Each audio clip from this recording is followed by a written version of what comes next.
Why female dating advice sucks. Everyone's heard that you don't ask a fish how to catch a fish, you ask a fisherman. This is because women don't give advice based from the perspective of the pursuer, they give advice based from the perspective of the pursued. And a woman isn't even going to look in a man's direction unless she almost immediately gets the impression that he's a high value man. The problem that arises when women give dating advice is not only in their perspective, is that the type of men they wish to be pursued by are not the type of men who would pursue them. A high value man isn't going to look in the direction of most women, especially not naggy women who don't address his needs and withhold one of the most fundamental signs of attraction a woman can give a man, which is sex. For this reason, when women give dating advice, not only are they thinking of a man much more attractive than the average man, say top 10%, one she would actually give attention to, but they also make up unrealistic ways that the high value man would treat them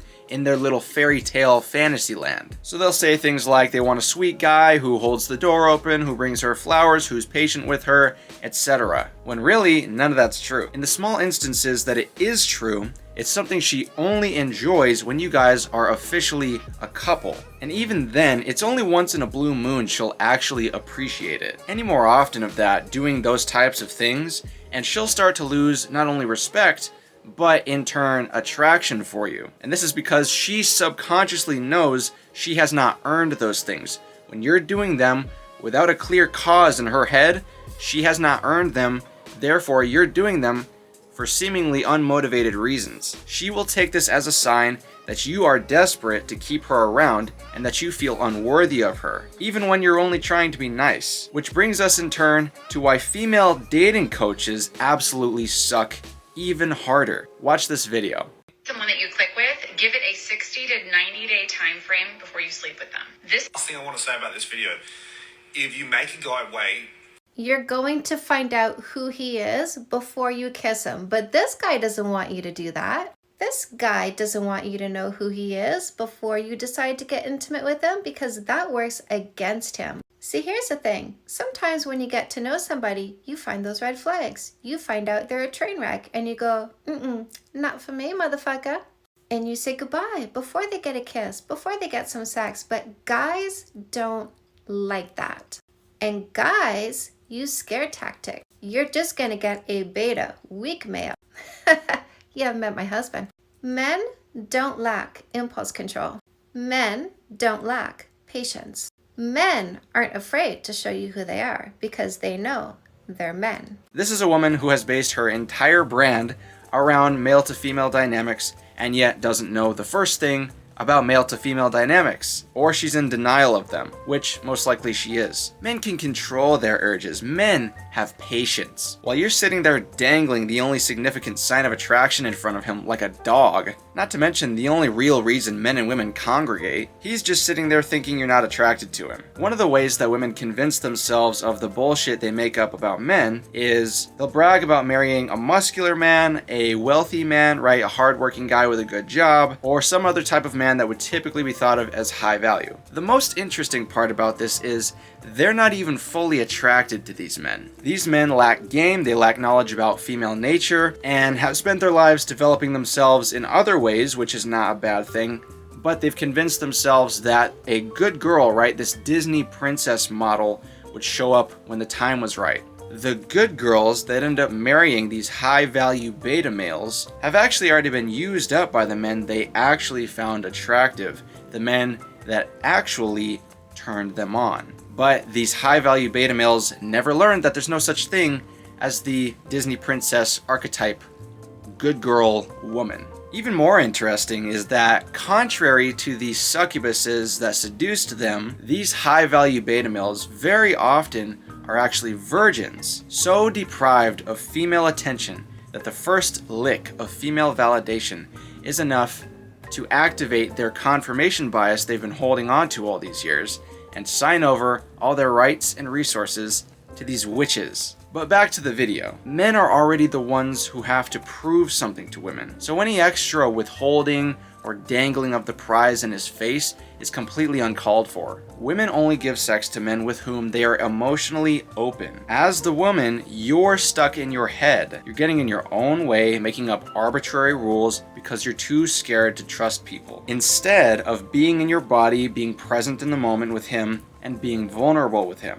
You want him to be vulnerable before you have to be. You want to have the power over him instead of him having the power over you. Any woman who emasculates her man in this way will never fully respect him and never fully become attracted to him, which inevitably leads to shitty sex, if any sex at all, as well as just an overall shitty relationship. If the roles were reversed, the man would be absolutely flamed as a pussy. Men don't get to play around and make up arbitrary rules, because at the end of the day, they're the ones responsible for leading the interaction along, for moving the interaction forward. Men and masculinity have to be the cause, and so women and femininity consequently are the effect. That's the yin and yang of it. That's the dynamic. That's how it has to be if you want a successful relationship. You as the woman setting up rules and trying to direct the interaction fucks up the dynamic, because you're stepping into the masculine frame and again, emasculating the man by forcing him into the feminine frame. Now, a truly masculine man is going to try to nicely step back into the masculine frame,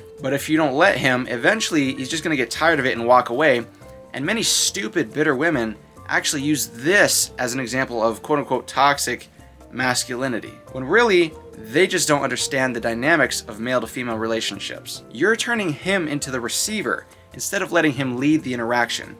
You as the woman are supposed to be the receiver. To imply that a man is being deceptive or trying to hide his red flags from you just because he's trying to lead the interaction to a sexual end and wants to know that you reciprocate those feelings is not only incorrect, but just plain stupid. I mean, you would have to truly be the most solipsistic person on the planet to genuinely believe that. I'm not saying you have to have sex with someone before you personally are ready, but to assert that it's a red flag for a man to want to have sex with you before waiting a fucking lifetime is one of the dumbest conclusions I've ever heard anyone come to about male psychology. And of course, it's coming from, as usual, a woman. That's a you problem. That's not the man's problem. And you know what? Why don't we address the elephant in the room? Why is it that these women only ever want to start being conservative with their bodies and picky with their boyfriends after they've already been ran through? Bitch, you don't get that option anymore. You only get that option if you're a virgin who's been preserving herself. It's not the man's fault that you're a distrustful person. To re-emphasize what I said earlier, if the roles were reversed, the fault would lie with the man for not being able to move past his hurt feelings. If you're having a good time and you're ready to open yourself to him physically, you should do that. Unless your goal is to wait until marriage. But you only get to claim that if you're still a virgin. Otherwise, you get nothing. You already gave it up. It's like telling someone that they should still find your sandwich appetizing after multiple or even one other person has licked it all over.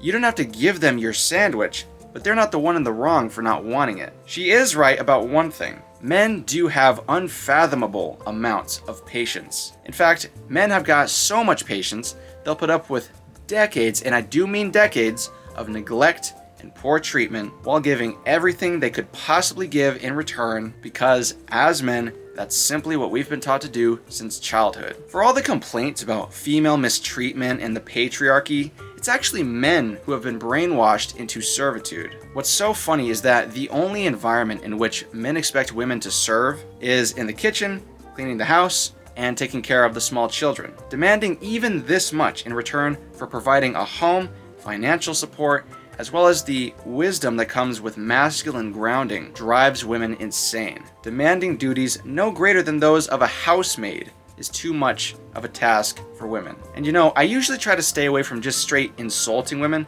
but just think about that. Are women really so goddamn entitled, so weak, and so solipsistic that even that much is too much of a request for them? It's pathetic, and we're supposed to believe this feminist nonsense that women are just as responsible and just as capable and just as deserving of opportunities as men are? I'll tell you one thing, feminism doesn't exist in third world countries. Western feminism is a socialist movement disguised as freeing women from the chains of a patriarchal society, when its true purpose is to enslave both men and women to the state. I'm not going to digress too far into that though, because that's another topic for for another video. Here's a great rule of thumb to keep in mind. Anytime a woman with whom you are romantically involved starts giving you rules, women make rules for guys with whom they're willing to settle. Women break rules for guys to whom they are genuinely attracted. But that's going to be all for this video. Thanks for watching, guys. Smash the like button, leave a comment down below, let me know what you think. Make sure to subscribe and click the bell so that you don't miss new uploads. Thanks again for watching, and I will see y'all in the next one. Take care.